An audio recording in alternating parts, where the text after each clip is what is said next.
I want to welcome the GMs and the wives, the godly men and the warm, inviting, feminine, empathetic women out there.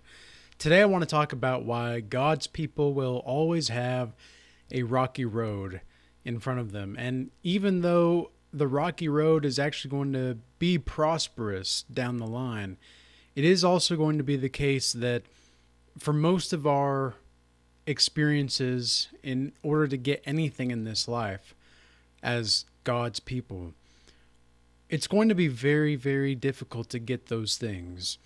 And the reason is because we live in a world where lies and illusions are rewarded more so than truth. And what do I mean by that? Well, I mean to say that people that are telling lies, people that are telling things about themselves or their lives that are untrue. I mean, think about all of the social media posts that you see online that are, oh, look at my lifestyle. This is my lifestyle. This is this is that. And this is what it ultimately comes down to is people have a certain kind of lifestyle that they want to live, and yet they don't want to do certain things to actually treat themselves as if they're someone worth taking care of and care for. And God's people is, for the most part, people that are trying to actually be sovereign, that are actually trying to make sure that they are living a life of individuality and that are growing closer in their connection and their source to the closer to the source of creation more so each day. And in order to do that, you have to understand the value of pain. In the Bible, it says that there is no, I might be paraphrasing here, but it's something along the lines of there is no wisdom without sorrow. And so a lot of the times, what we want to do as God's people is just unite. Like, we just want to unite on something. And people are so divisive nowadays. And when I say that me, myself, as somebody that follows Christ, when I say that you don't need the Bible to follow Jesus, everybody loses their minds. It's a Christian. It's like everybody's just crazy. And it's like, this is not what I'm saying is that you don't need any material thing to grow closer to the source of creation because you, at your core, are a part of the source of creation and therefore a co-creator within the universe.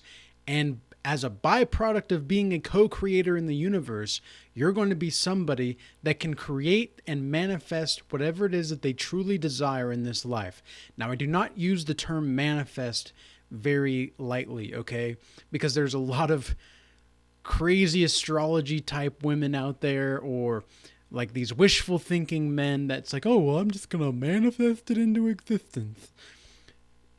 Screw that, okay? It's not, manifesting is not just, I'm going to wish it into existence. Actually, manifesting means to have faith in what you're doing and to work towards what you're doing with a cold, hard understanding that what you're doing is going to take sacrifice. It's going to take time. It's going to take energy. It's going to take resources. And you have to have the stability in mind, body, and soul in order to achieve those certain things that you're trying to work for.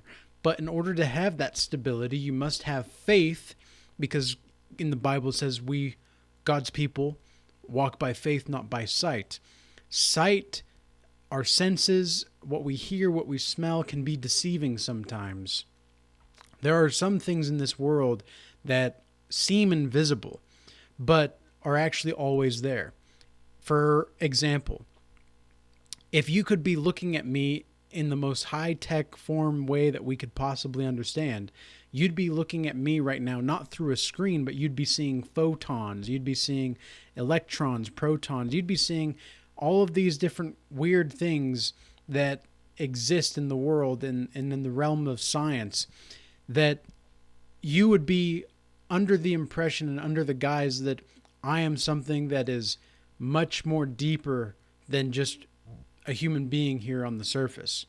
And it's not to say that human beings cannot be deep. It's not to say that human beings are not worth this, but it's also that we as human beings live authentically and speak authentically only when we're in accordance with the source of creation. When we are in accordance with the source of creation, when we are in touch with our true selves, when we are being honest, when we are being real, this is something that I've been thinking a lot about recently. It's like, I may not be the most perfect individual. I may not be the most eloquent or well-spoken. I may not be the most articulate. However, what I am is something that is not ever going to be taken away from anybody. And that's the ability to be real. At least I can be real, and at least I can look at my faults and I can accept my faults, and I can look at something that is going on in my life and I can see and persist in anything that I need to in order to make myself better. We have so many tools available for you all over. Like, when I say we, I mean just collectively as a society, we have tools everywhere. But specifically, for example, in the private community, in the school community that we have at the Regal Change Academy tools to change your reality, tools to change your life. And what exactly are you doing with it? Are you doing something about that? Are you doing something about changing your life? Or are you going to be consistently trying to fit in with the world because you think that money, sex, and power is where it's all at? I'm very interested in power, and I'm not going to deny that. And of course, I'm interested in money and I'm interested in sex, but that's not my priority. My priority is growing closer to God each and every day. My priority is becoming more of the confident, assertive, intelligent man that I need to be so that I can actually persist and pursue that which I know I can earn. And we have to take back what's ours, ladies and gentlemen. We have to take it back. We've been so focused for so long on what we need to do to fit in and how do we need to do things to fit in that we have forgotten who we are. We've forgotten our next generation. We've forgotten our next grandchildren that are coming after us and before them, and we've forgotten everybody. We've forgotten ourselves. And it's just disgusting to look at the society that we live in, to see the degeneracy and to see everybody that's persisting in this continuous sluggish behavior. Imagine being so incredibly weak-minded that you think that fitting in with the world is going to solve your problems. And imagine being so incredibly blind to the possibility that life is actually a richness. There's a interview with Bob Marley, and the interviewer is asking Bob Marley, what exactly is he rich? And Bob Marley says, well, what do you mean by rich? What's your definition of rich? And the interviewer says, well, that's a good question. Are you a millionaire? So at the time, the millionaire thing was still a rich thing. And even now, of course, to be a millionaire, you'd be in the top echelons of society for the most part, but it's not exactly what it used to be a millionaire compared to 40 years ago, 30 years ago. But he says, well, I don't have millions. And he says, well, what is your richness then? How rich are you? And Bob Marley says something along the lines of, life is my richness. I don't have that kind of richness. Material things, do they really make you rich? And so we have certain kinds of tools available for you all around, everybody, content creators, whoever it is, all around the world, any kind of service, any kind of product. We have so many different kinds of things to make your life better. And it's up to you to discern, how do I know that this is not going to be something that is going to be a waste of my time? Well, think about this, right? I went to go get my haircut at the barber yesterday, and the barber was asking me if I use beard oil or beard shampoo or whatever in my beard and whatnot. And I said, yeah, I use beard wash, but I don't usually use beard oil anymore. I don't see the need to. I've been fine without it. And she told me that I could actually use any kind of soap or whatever for my beard. It's not really going to be any different.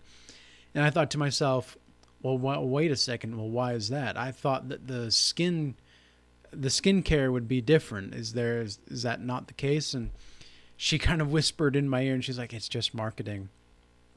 And I thought to myself, the lies. We've been so, like, the lies, man. I'm just so sick of the freaking lies. I'm so tired of it. And we as God's people have to understand that the only way that we can discern whether something is a lie or not is to actually investigate it and actually think about it.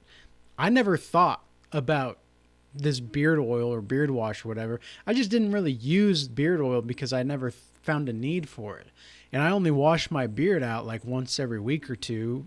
Well, not every 2 weeks, but every week or so, because I just don't really feel the need to, and my hair looks fine on my beard anyway, so I never really worried about it.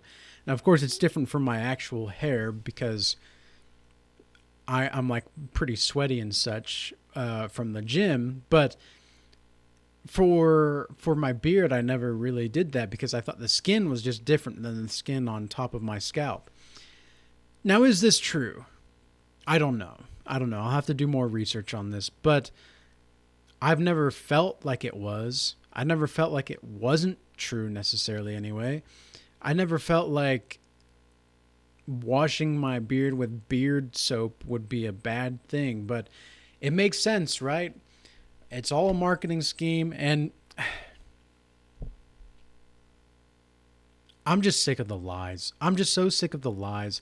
I'm so sick of seeing how we as godly people have to go through so much to get so little sometimes. And then at the other end, we have to go through so much to get so little.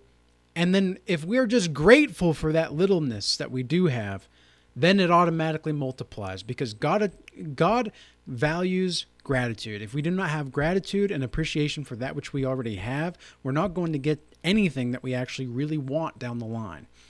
And so being grateful for that which we do have is going to be a key factor in understanding and realizing what it really means to live in the Spirit and the truth.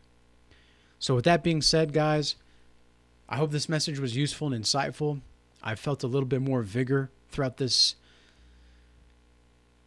video, so we'll see how this goes, but peace be with you till next time.